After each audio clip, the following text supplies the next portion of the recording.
Okay, imagine you're watching a race where one athlete doesn't just win, they dominate so completely that they rewrite history every time they cross the line.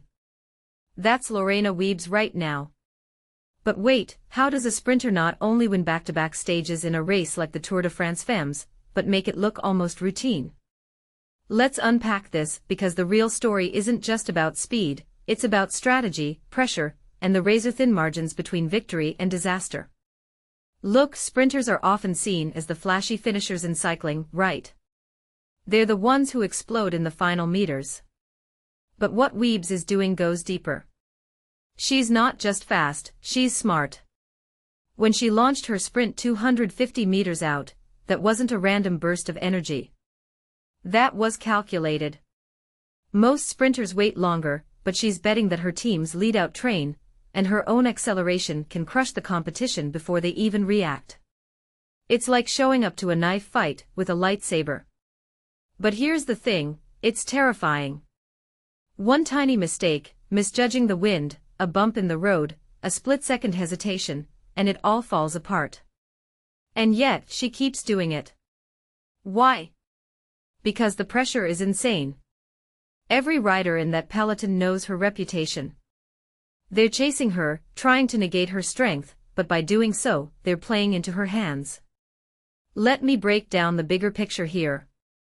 Wiebes has 7 stage wins now, more than anyone since the Tour de France Femmes relaunched in 2022. That's not just dominance, it's a statement. This race used to be a footnote in women's cycling, but now it's a battleground for legacy. And Wiebes isn't just racing for herself, she's carrying the weight of expectations. Think about her team, SD Worx-Protime. They're not just support, they're engineers of her success. When they chased down Riejanne Markus in the final kilometer, they weren't just helping Wiebes. They were sending a message, this is our race now. But here's what fans often overlook, this isn't sustainable forever. At 27, Wiebes is in her prime, but cycling is brutal. The next generation is nipping at her heels. And the Tour's new Mont Ventoux stage in 2026. That's a mountain that humbles legends. How does a sprinter even approach that? She'll have to ride defensively, cling to the yellow jersey by her fingertips, while the climbers salivate. But maybe that's the genius of it. By dominating the flat stages so completely, she's not just winning, she's reshaping how this entire race is strategized. Now, zoom out.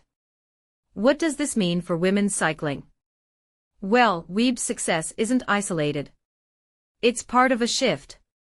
Races like this are getting more competitive, more televised, more serious.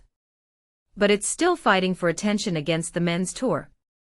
So when Wiebes wins, she's not just adding to her trophy case, she's proving that women's cycling can be just as dramatic, just as tactical, just as unmissable. And let's talk about Marianne Vos finishing third at 39. That's not just a footnote, it's a masterclass in longevity. Vos helped redefine women's cycling a decade ago. Now she's playing mentor, rival, and historian all at once. Her presence reminds us that legends don't fade, they evolve.